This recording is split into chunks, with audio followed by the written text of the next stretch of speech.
Isang mapagpalang araw po muli sa inyong lahat mga minamahal nating tagapagsubaybay. Ito po uli ang inyong lingkod na si Play Mystery. At binabati ko po kayo ng isang masagana na Pasko o Merry Christmas po sa inyong lahat. Sa mga sumusuporta sa akin dito sa ating YouTube channel at sa mga nanonood pa ng mga videos natin. Maraming salamat po.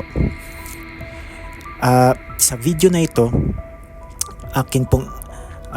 meron akong mensahe sa inyong lahat.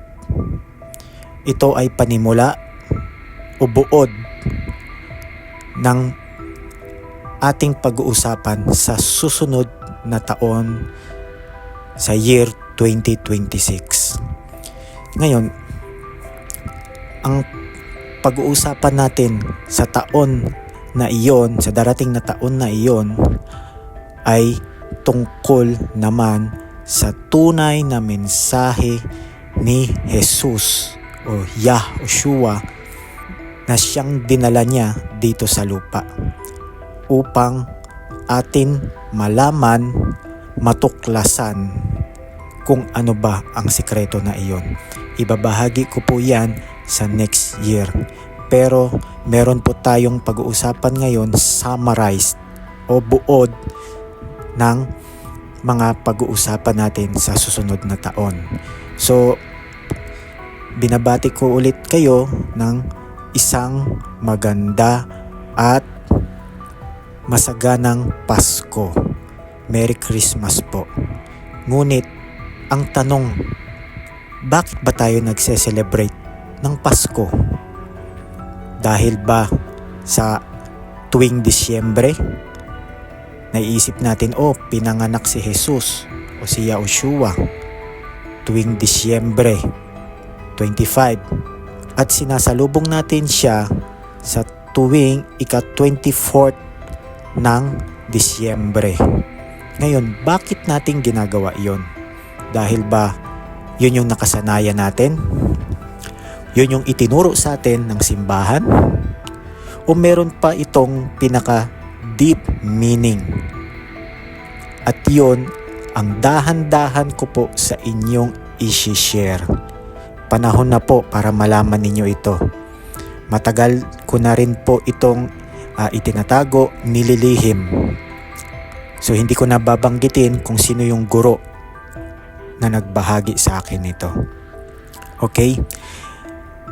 Bakit tayo naghahanda tuwing Disyembre? Nandyan yung merong inuman, nandyan yung gatherings, nandyan yung mga family reunion tuwing Disyembre.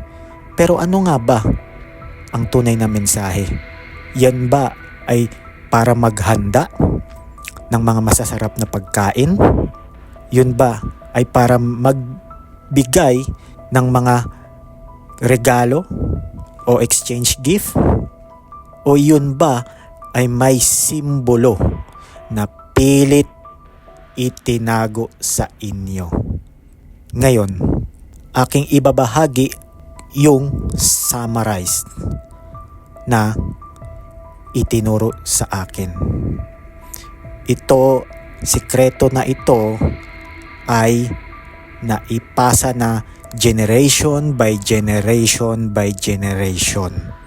So nais ko pong ibahagi sa inyo upang kayo ay mamulat sa pagkakalimot o forgetfulness.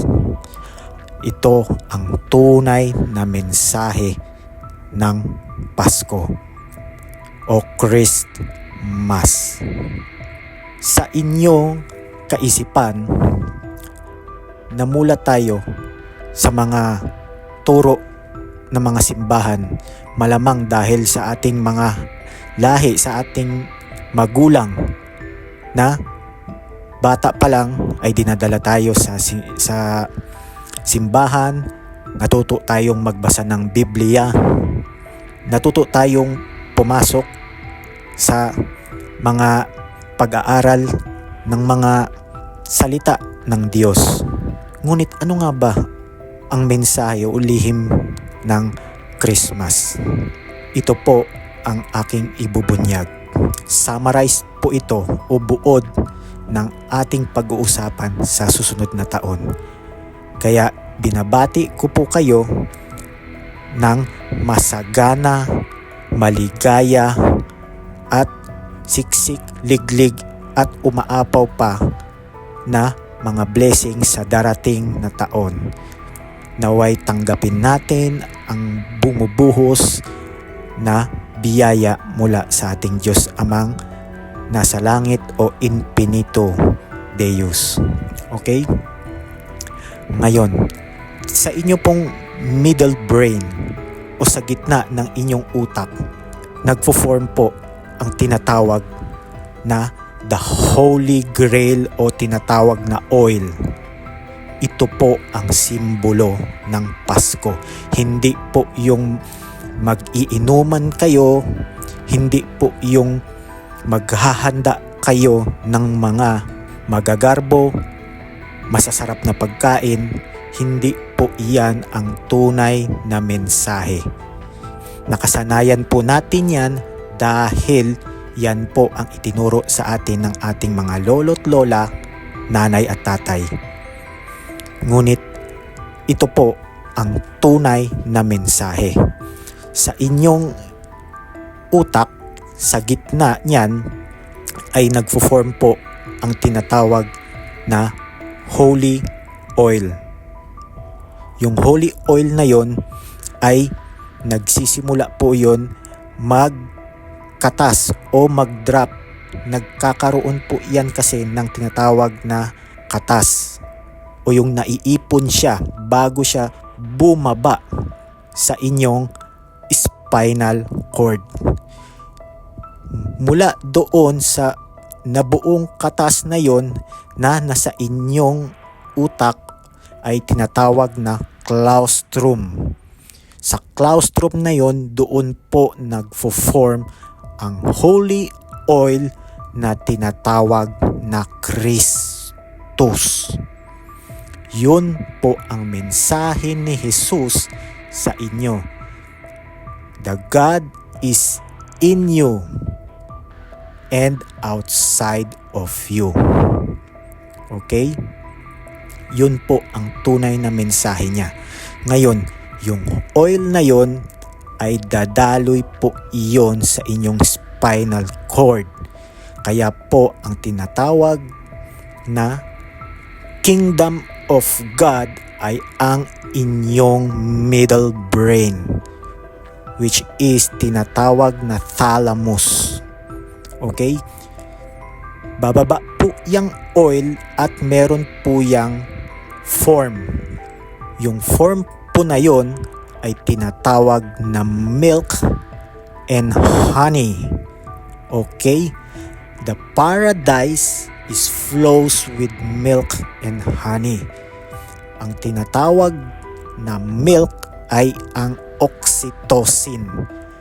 Ito po ay puti na kung ihahalin tulad, pwedeng maihalin tulad sa gatas. Kaya tinatawag na milk and honey. At yung honey naman po ay tinatawag na melatonin.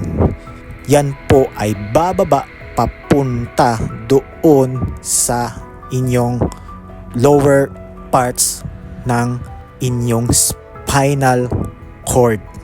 At doon po magfo-form yung tinatawag na sperm.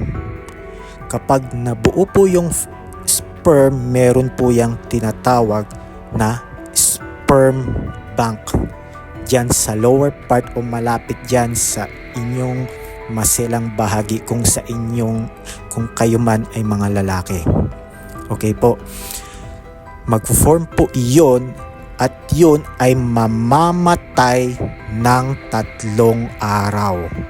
Sa pagkamatay niya ng 3 araw, magiging vitamins siya at i-absorb siya ng inyong katawan pabalik sa taas ng inyong utak, at yun ay tinatawag na the Christ born again.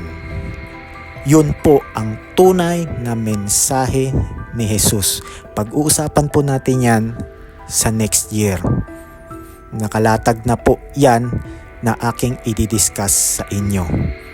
So sana po panoorin po ninyo. Marahil ang iba magtataka. Bakit sa tagal ng panahon ngayon lang ninyo nalaman? Okay? The truth shall set you free. Pero ang katotohanan din ay masakit. Ngayon, bakit nagse-celebrate tayo every December 25th? Kasi po, yan po ang panahon ng araw o yung the sun move north, upward, north ng 1 degree. Indication po yun ng bagong beginning o tinatawag na pag-akyat ulit ng araw doon sa hemisphere. Doon din po ihahayag ko sa next year yung sikreto naman bakit yan importante, yung simbolo na yan, yung Christmas. Hindi po ang Christmas ay paghahanda ng mga masasarap na pagkain, dahil ang tunay na pagkain ay nasa loob ng inyong katawan. Nandyan sa inyo. The Christ is in you. Nasa loob po ninyo.